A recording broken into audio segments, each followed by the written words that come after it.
Nkwaniriza nnyo ne leero mu kitundu kyaffe ekirala mu ssuula era endala ekiro eky'entiisa mu kitabo kyaffe kino Ogwalonkeesa Luki ekyokubiri. Wabula nga tetunnayingira kiro kya ntiisa kye nsuubira okukuleetera okutya wonna w'oli, kansooke nkujjukizeeko bye twalabye omulundi oguwedde. Twabadde mu ssuula ngwisanya obwenyi n'amajiini, era nga mu eyo munnaffe yabadde ava okwewutira ebbidde amatumbi mwe yasisinkanidde ge yasoose okuyita emigunju mpozi amajiini agawedde, era tujjukira ensisi gye gaamukubye nga tegannamwabulira. Oluvannyuma ng'atuuse ewaka era tulaba nga mukyala we amubuuza ogubadde, naye n'asooka atya okwogera ekiro ekyo. Naye ku makya ng'asazeewo amunyumize, Kibbala Mugogo kyamwekiise ng'ekimulabula eyamwalula bwesiridde. Era bwe twakomye munnaffe ng'atandise okweraliikirira ekyali kiyinza okuddako. Nga bw'ojjukidde ebyo, onzikiriza nve wano nkwongereyo n'ekitundu kyaffe eky'olwaleero mu ssuula eno ekiro eky'entiisa.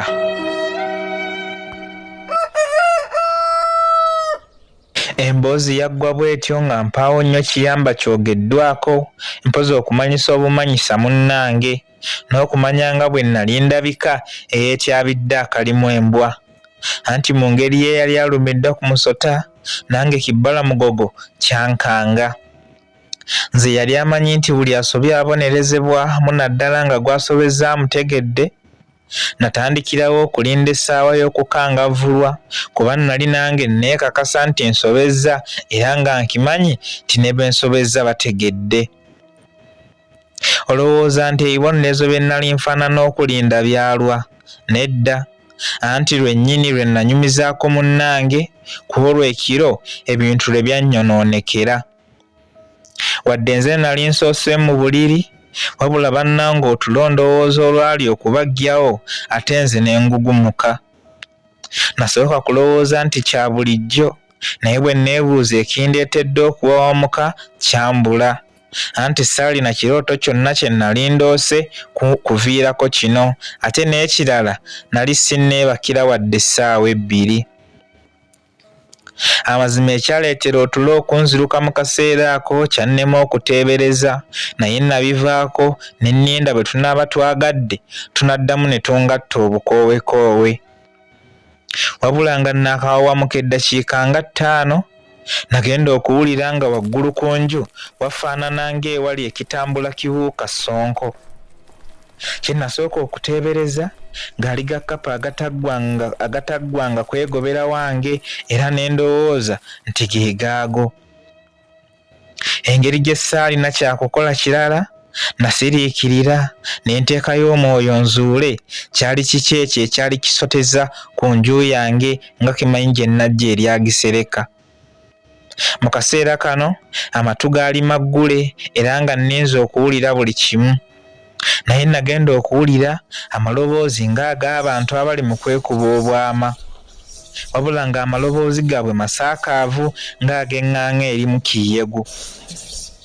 Obwama obwali buyitiŋŋana, oluvannyuma nazuula nga bwali tebugendererwamu kukukulira binyumizibwa, mpozi okwagala okuteeka obunkenke mu mutima gwa yenna eyeevaamu okwagala okubuulira. Anti ebyali byogerwa byali biwulirwa bulungi, mpozi ekyali ekizibu kuzuula kyali kyogerwako ne baani abaali bakyogerako. Nakanula amaaso enkaliriza mu nju eyali ebunye enzikiza, wakati mu ntunnunsi ezaali zimpakuka ng'ezirina omuyigwe zanguyiza eddagala. Era bwe wabaawo ekyannema okuwulira, ekyannemesa gwali mutima ogwali gunkuba guleekaana ng'ogwatumiddwa okuzuukusa abalimu omulo. Nga nkyali mu kugwegayirira gunnyamba obutankuba gutyo, nagenda okuwulira enkuba nga bweyiwa mu matovu.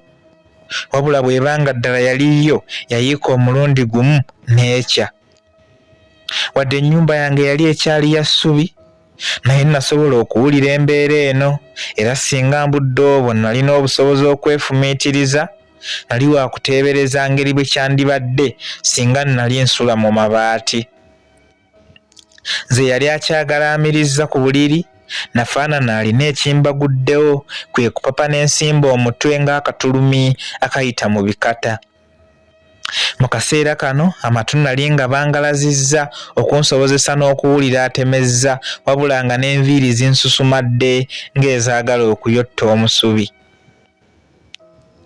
Wadde omutima gwali gunkuba nnyo naye nagezaako okufuga embeera y'okussa era nga bwe mba nsika omukka okuguzza munda oba nga ngusindika okuguzza wabweru nafunanga akaseera ne ngukwatira mu kifo kimu nsobole obutataataaganyizibwa mu kaweefube w'okwagala okuwulira bye nnali saagala kuwulira. Ebyali waggulu byagiranga ne bimumwentuka ng'ebigogombola omugogo wamu omuti n'obuneemiwabo.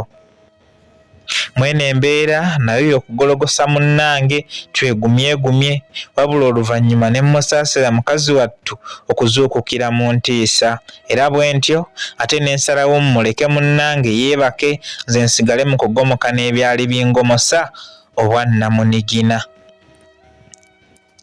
Naddamu okuwulira nga biringa ebikubye oguyinja ogunene ku bbaati ekkadde era wakati mu kwekanga nze yali atudde nagwa bugwi ku buliri ewatali kufaayo ku kyakuzuukusa gwe nnali nsazeewo ntaakirize anti namala gagwa ntyo.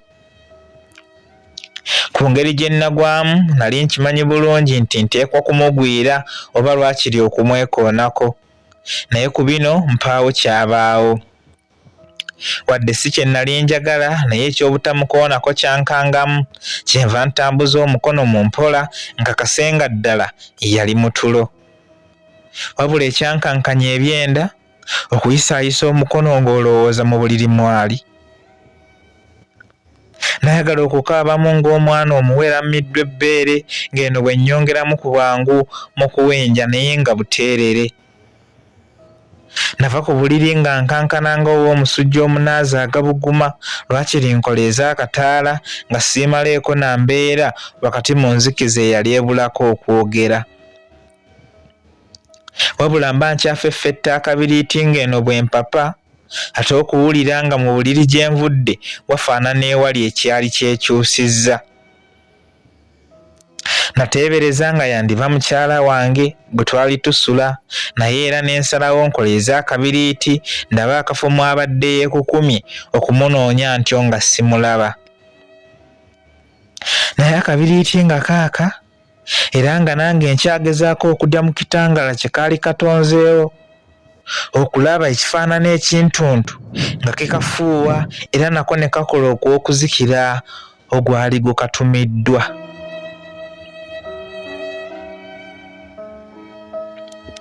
Obuvumu obuddamu okukuma akalala ku kye nnali ndabye mu nze tebwalimu era kye nazzaako mbudde obwo obwongo si bwe bwakisalawo era nkakasa nabwo buubambi bwekanga bwekanzi nga mbuuse ng'akawulula okwesonseka obuliri wakati mu yaaye woowe ajjudde okugugumuka.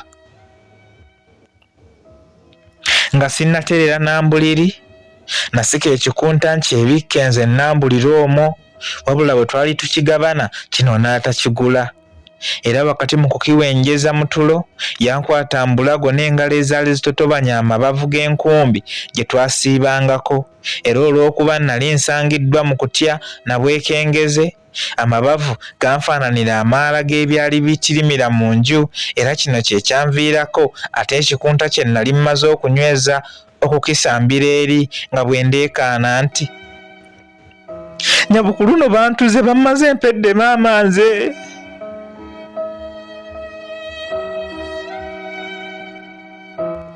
Ampuliriza. Nkusaba onzikirize leero nsooke nkomeko wano n'ekitundu kyaffe eky'olwaleero mu ssuula eno ekiro eky'entiisa ate wano wennyini omulundi omulala we tunaasimbuka natakuumira mpeera abankuumire mubeere bulungi era mweraba.